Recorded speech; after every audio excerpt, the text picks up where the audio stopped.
Welcome back everybody to another video lesson. So here we're going to tackle the second part to this section where we're solving more trigonometric equations. I'm your host, Dr. Jorge Eduardo Basilio, and here we go. So we're going to tackle the second objective here where we're solving equations with multiple functions of multiple angles. So this is something new. So let me scroll to the problem at hand here. And there's a little bit of a preamble, so let's talk about this. So what does it mean to solve a function with multiple angles? So here's what I'm talking about. So let's say that the equations that we're solving have sine of 3 theta, where the 3 theta is inside the parentheses, or cosine of 5 theta, as some examples, right? Remember, one of the biggest points about thinking about all those trigonometric identities is that you can't just pull a number outside of the trig functions. You have to be really, really careful. Now, if there's a 2 inside of the parentheses, then we can use our double angle formulas. But for all sorts of other types of values, you can't do these kinds of tricks. Or you use those identities, and whether that helps you or not is kind of difficult to think about. So what we're going to do is we're going to think of this in kind of different ways. Number one, I want to remind you of this technique that I like to call U substitution. So here what we're going to do is we're going to think of the inside angle, either n theta or m theta, and we're going to just call that U. Okay, and I might just do this for a few examples. Once you get the hang of it, you don't really need to use this technique. I just like using it for a good explanation. And I have my dangerous curve, my eyeballs as a warning. Whenever you introduce U substitution, you don't forget to go back to the original variable. So the original variable is theta, not U. All right. So here's a new problem. So we would like to solve 2 times sine of 3 theta equals minus 1 equals 0. Now, here the solutions, there's 2 parts. Find all solutions and then find the solutions in the interval from 0 to 2 pi. So I'm making us work doubly hard. Not only give me all the solutions, but also think through what are the ones that are in the interval 0 to 2 pi. And if necessary, we'll have to solve them by rounding to the nearest thousandths. Okay, so first let's just go ahead and copy this equation, and then I'll zoom in so I can see a little bit more clearly. So let's start with part A, find all the solutions. All right, so first things first, there's only one trig function here, sine. So why don't we start by just solving for sine, isolating it, and see what we can do. So I have minus 1 on the left side. Let's just move it over to the right side, and then we can write equals 1. Next step is we can just divide both sides by 2. So we can write this as sine of 3 theta is 1/2. Okay, so here we basically simplified it and isolated the sign as much as we can. So now is the time where I'm going to introduce this new variable U. This is the U substitution part. Again, you don't need to do this every single time, but I want to do it and explain the concept this way, because I think it's really helpful, and I know that students, when I've taught this before, they find it really helpful as well. So by replacing 3 theta with U, which is, we actually have something that looks pretty similar to what we've already solved. We know how to solve sine of U equals 1/2. In fact, pause the video and see if you can get all the solutions. So as always, it starts with a quick little unit circle, and then you have to think, okay, sine is the y values. When are the y values 1/2? We're looking, when do we intersect y equals 1/2? And let's see, that is going to be at what angles? This angle is, let me think, pi over 6. And then one more. This one is going to be 5 pi over 6. Okay, so what we can do is we can write u equals pi over 6. And we can get all the solutions by doing this plus 2 pi k. Okay, and then we can also do u is equal to 5 pi over 6 plus 2 pi k. Okay. Hopefully that made sense, again, because we were really thinking about the inside variable as the u. So now we go back. Here's a little warning that tells us to go back to the original variable. So our original variable was 3 theta. So let's just plug that into both of these equations.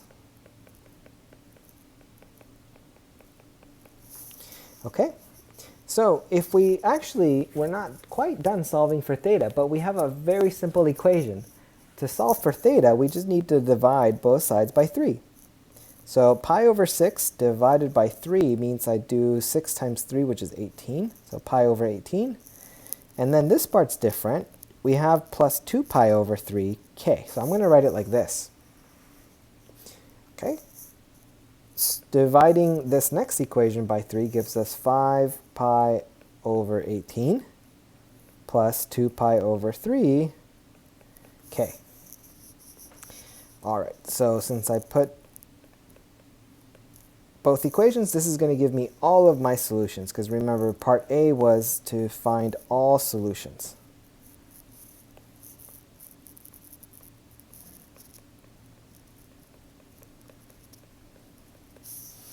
And if you're asked for all solutions, we don't really need to worry about whether these are redundant. If some of the angles from this are already encountered in that, this is just a fail-safe. Definitely, I'm not missing any of them. If I'm repeating some of them, so be it. Okay, pause the video. Make sure to watch this as many times as you need so that you really understand that trick. Because if that made sense to you, then you're solid. You can basically solve pretty much every trig equation because you've seen all the tricks by now. But there's actually a second part. Now we want to find the solutions in the interval from 0 to 2 pi. And here's where it actually gets kind of complicated. So I'm actually going to copy this, bring it up here, and zoom in. Okay. So this is actually kind of tricky to do. Hold on, let me keep that.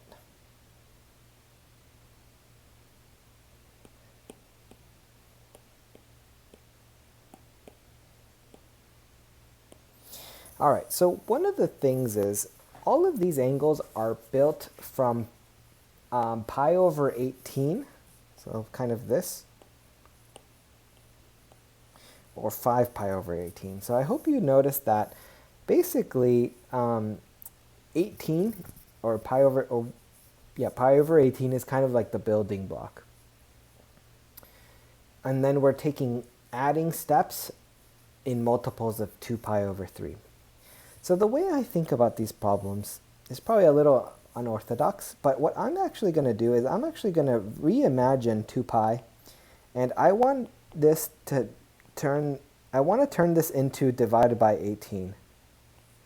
Because I want to think about, well, what does 2 pi look like if I'm cutting it up into fractions of 18?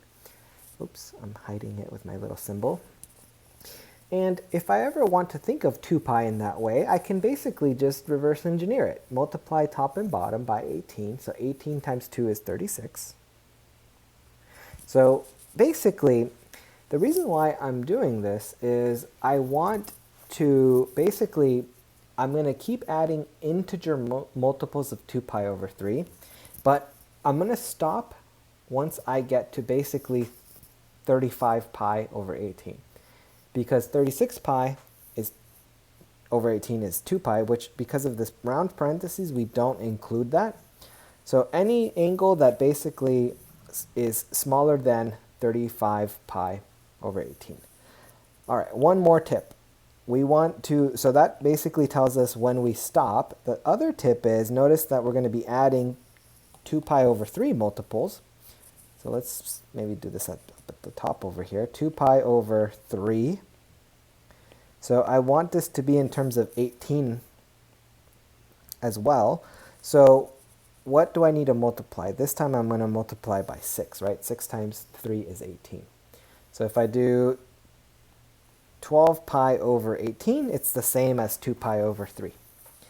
So that's the trick. I'm going to replace these, and then we have to basically do a bunch of calculations. 12 pi over 18. Okay. And this one is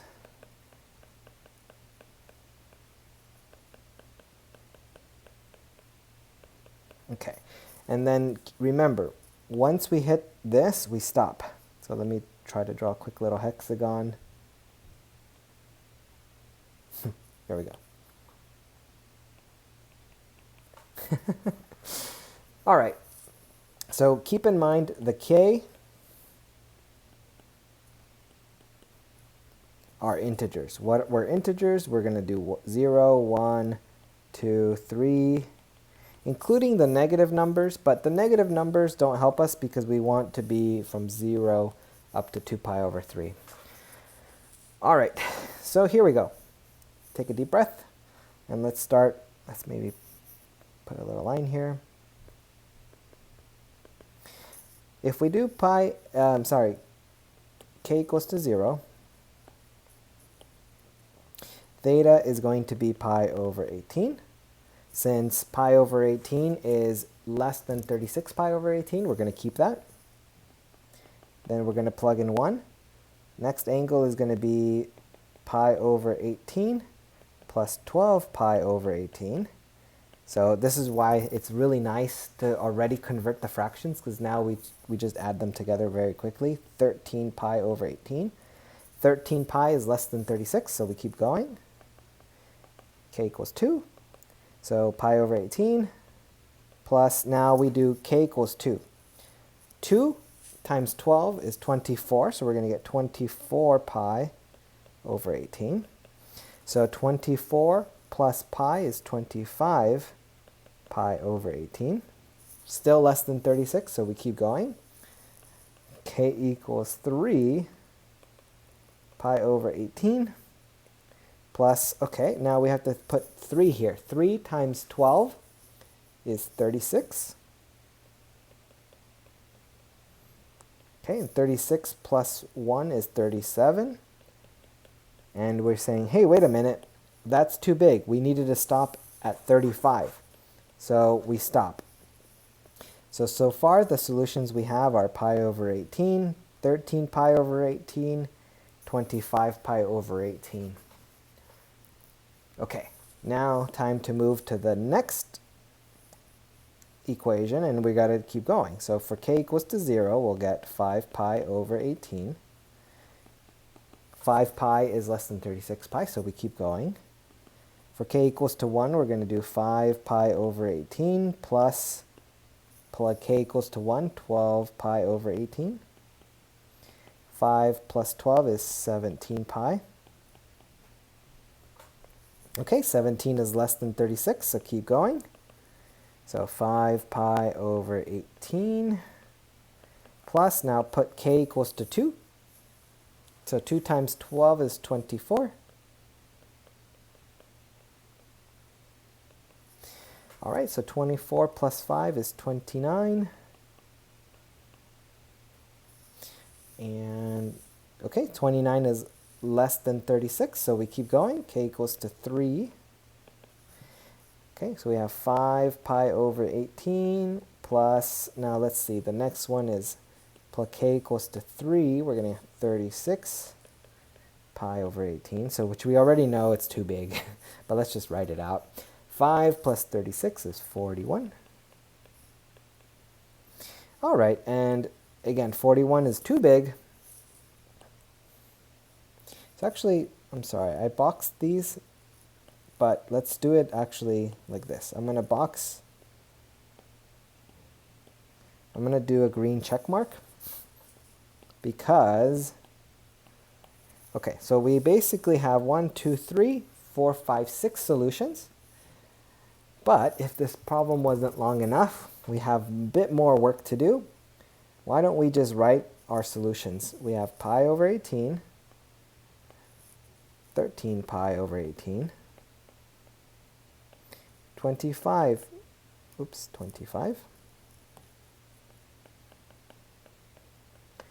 Now we have odd numbers. 13's prime. Let's see, 18 is 6 times 3. 25 is 5 times 5. So none of these simplify. So let's keep going. The next one is 5 pi over 18 and 17 pi over 18. So none of these simplify. And then 29 pi over 18. Okay, so one of the things we can do is let's pull up the calculator. Let's hit clear. You could always check if something simplifies. So the last one we were working on was 29 pi over 18. So a couple ways to check. So I got a repeating decimal, which is sometimes a hint, well, not sometimes, it is a hint that this is a fraction. It could be a simplified fraction. Now the trick to use is this double arrow, and voila, it'll give you your simplified fraction. So 29 over 18 was simplified. Okay, so that's a great way to check. So let's actually try this with a different number that we do know simplifies. Let's say we do 3 over 12. So 3 over 12 gives us this decimal. If we hit this button, we know it's 1/4. So, you know, it's a super handy button to know on your calculator, and it usually shows up with this double arrow for the TI calculators. Sometimes if you see this button, see it says F with a D, that's fraction to decimal, you can kind of use that button as well. And see how it took the 1/4, converted it to the decimal. You can go backwards. Let's say 0.3, I want to convert that to a decimal. From decimal to fraction, it did it for me. Really handy, very helpful to know so that you can just double check. Make sure that everything is written in its reduced form. But there we go. All of these are reduced. We got 6 solutions. Quite a bit of work, but a beautiful, beautiful problem. So I hope you enjoyed that solution. All right, let's do one more.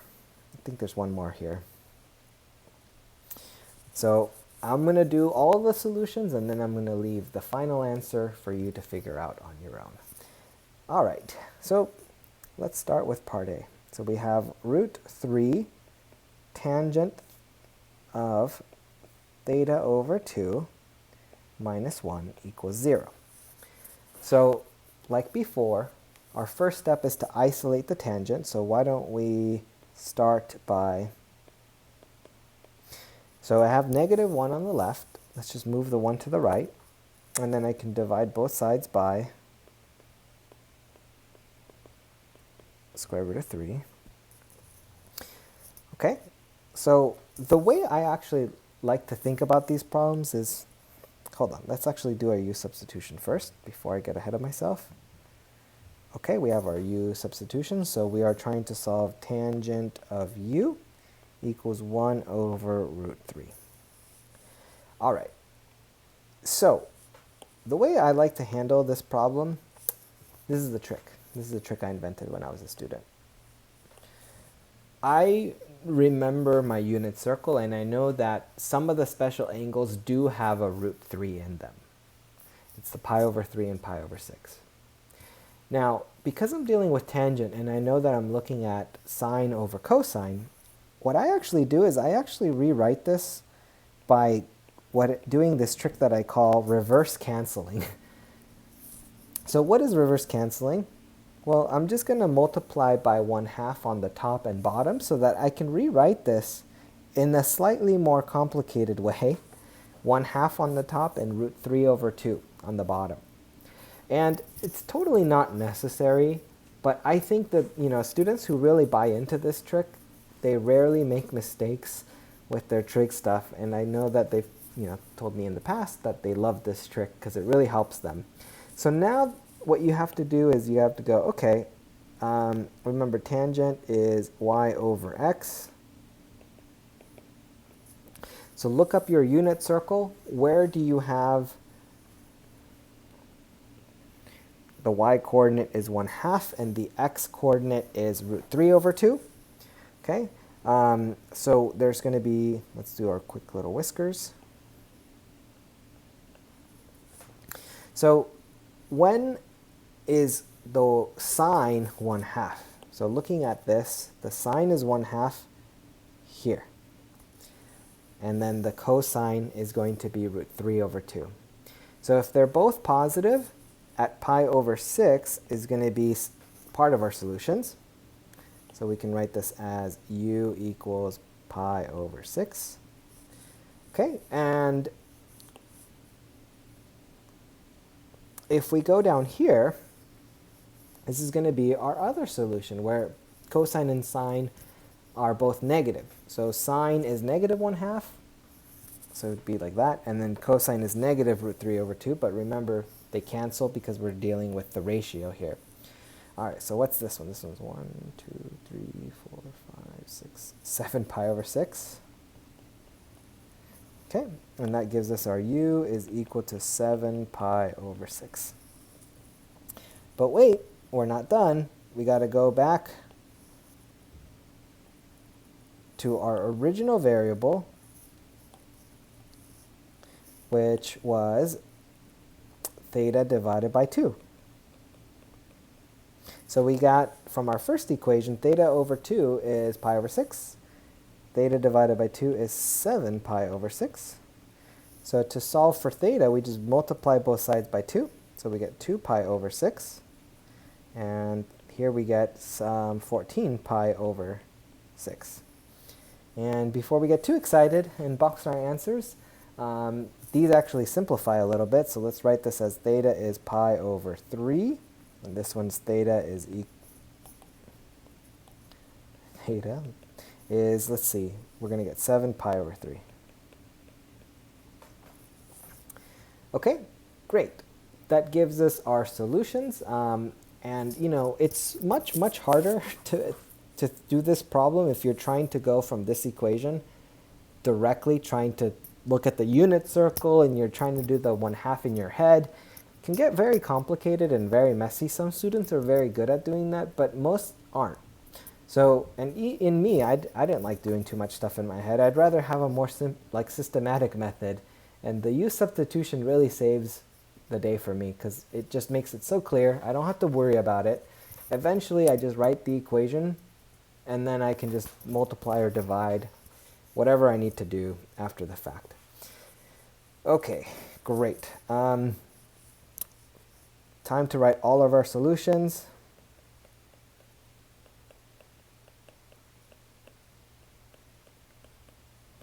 You saw me do something sneaky.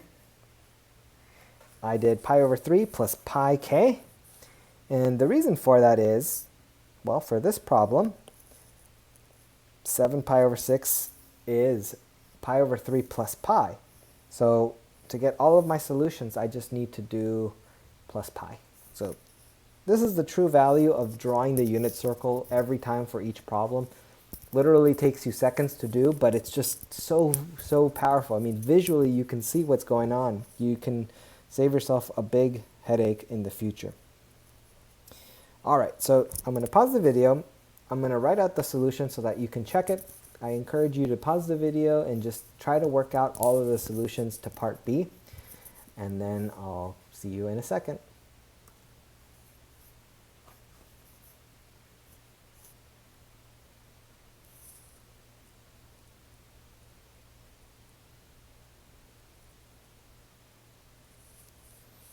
I'm not sure if it's recording.